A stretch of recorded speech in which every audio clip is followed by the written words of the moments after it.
Let's get ourselves just settle into the body. Just noticing the simplicity of sitting. Sitting is very easy. It's basically the mind that gets in the way.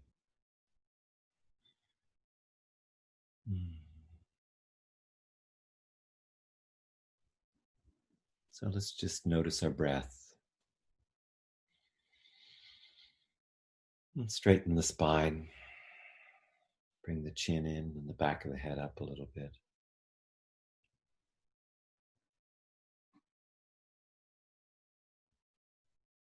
And when we look at the idea of rebirth or resurrection, we have to also embrace the idea of death and endings. And if you go to the body is in a constant period of dying and birthing itself. Every cell within 7 years is gone and reborn.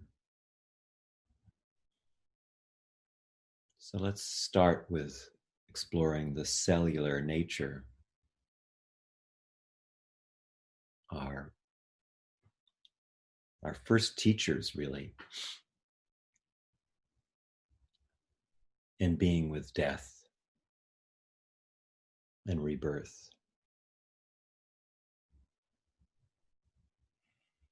And to notice that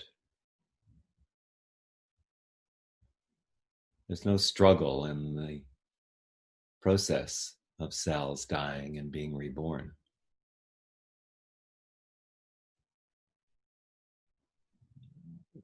While every cell has its own spirit, its own uniqueness.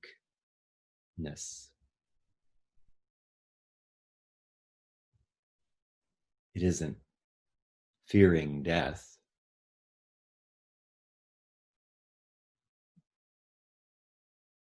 It's just doing what's natural, dying and being born.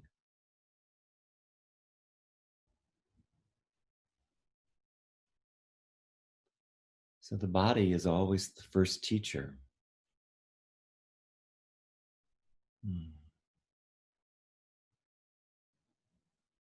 Can we really attend to what's alive in our body?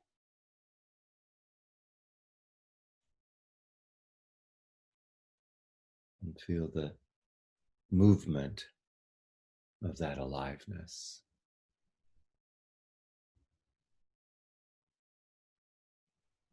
Where in your body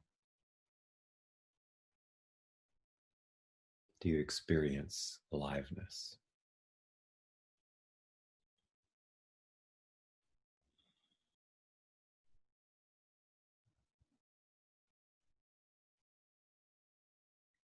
And where in your body do you have an area that's numb or dead?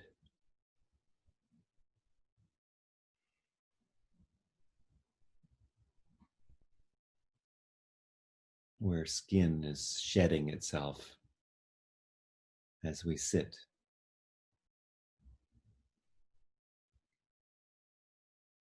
And being reborn.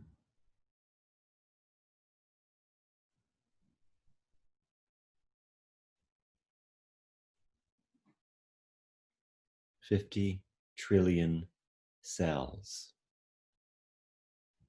on average in every body, dying and being reborn moment to moment.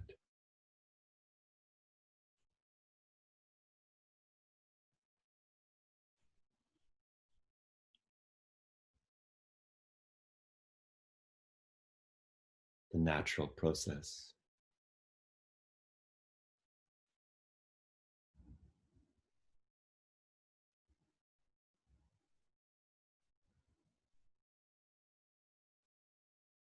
And some of the places in our body that we feel stuck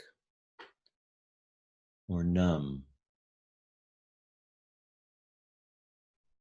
kind of a physical bardo,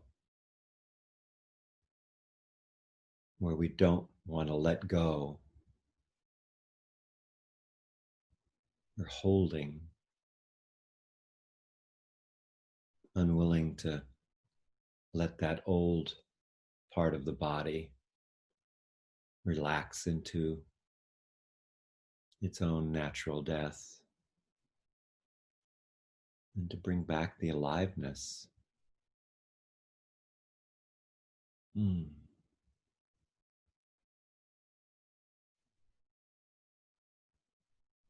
vitality, the movement.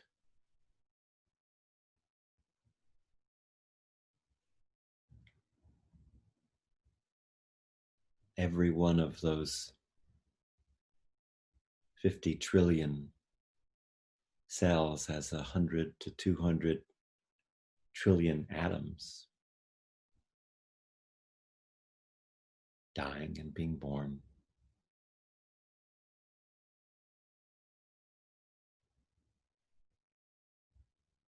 And every atom has a proton, a neutron, and an electron field, pulsing light that reaches out to the very edges of the universe.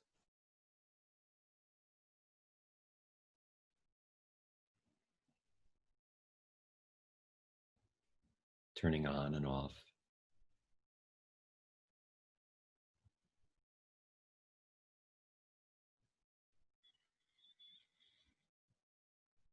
So the body is really the first teacher. The more we can presence ourselves in the body, the more we embrace the natural course of dying and being reborn.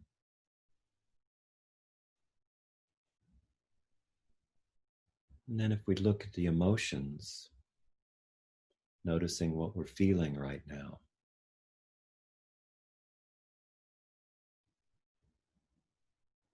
notice that it's entirely natural for emotions to arise and disappear.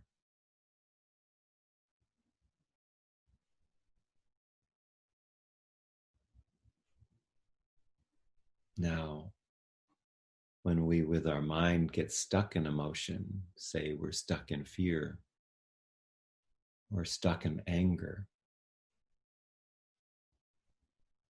we don't want to surrender. We don't want to let go.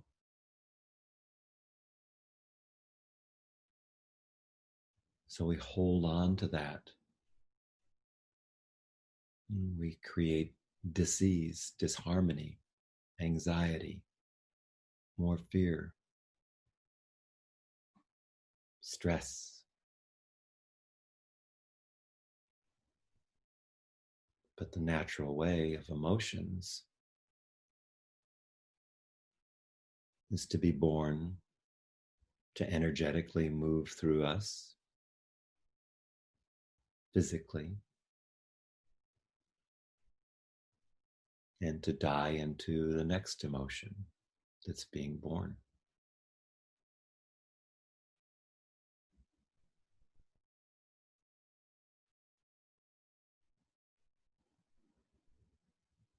When we allow an emotion to be where it is and embrace it and love that we can feel, it dies a natural death. We move to the next place. It's the nature of emotions to be born, to die.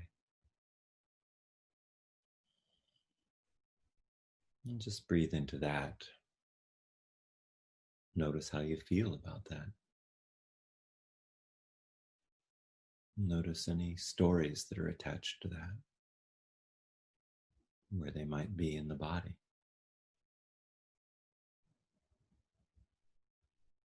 And notice the thoughts as we move to the mind. Another perfect example. Thoughts arise, they pass. It's again the holding on that keeps us stuck in habitual patterns. The mind creating emotions, creating physical sensations, which we interpret and then go back and feed the mind, which keeps us stuck in a loop.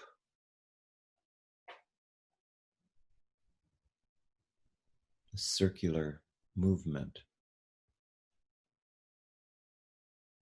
that inhibits our creativity, our ability to be fully present, and our ability to actually connect deeply.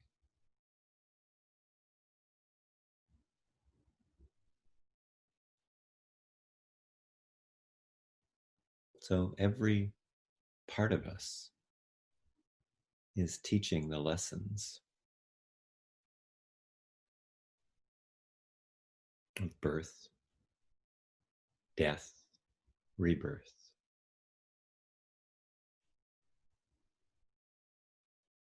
And just relax into that.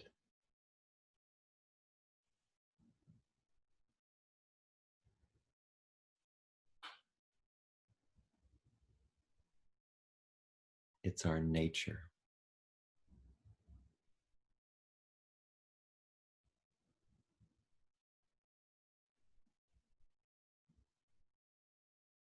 To be born and to die. And the more we honor the process, the more alive and connected we become.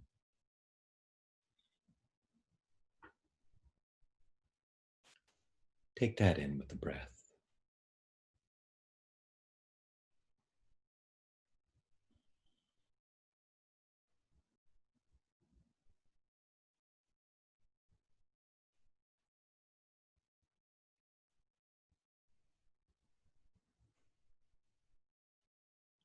One could say that every time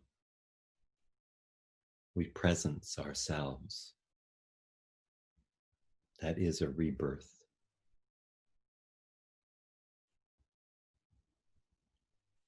And every time we forget our essential goodness is a death.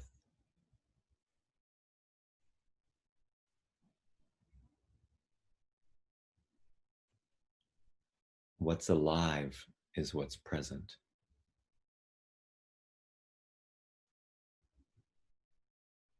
Death is the absence, absencing.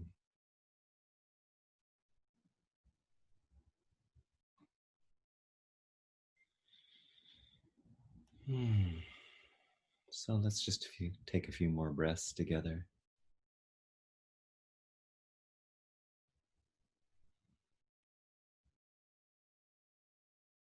Honoring the beauty of the evolutionary process of being a human being, being connected to everyone and everything.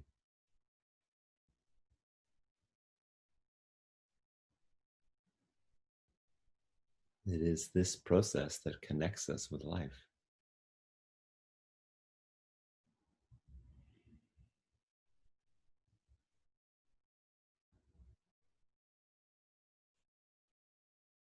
To accessing the freedom to be.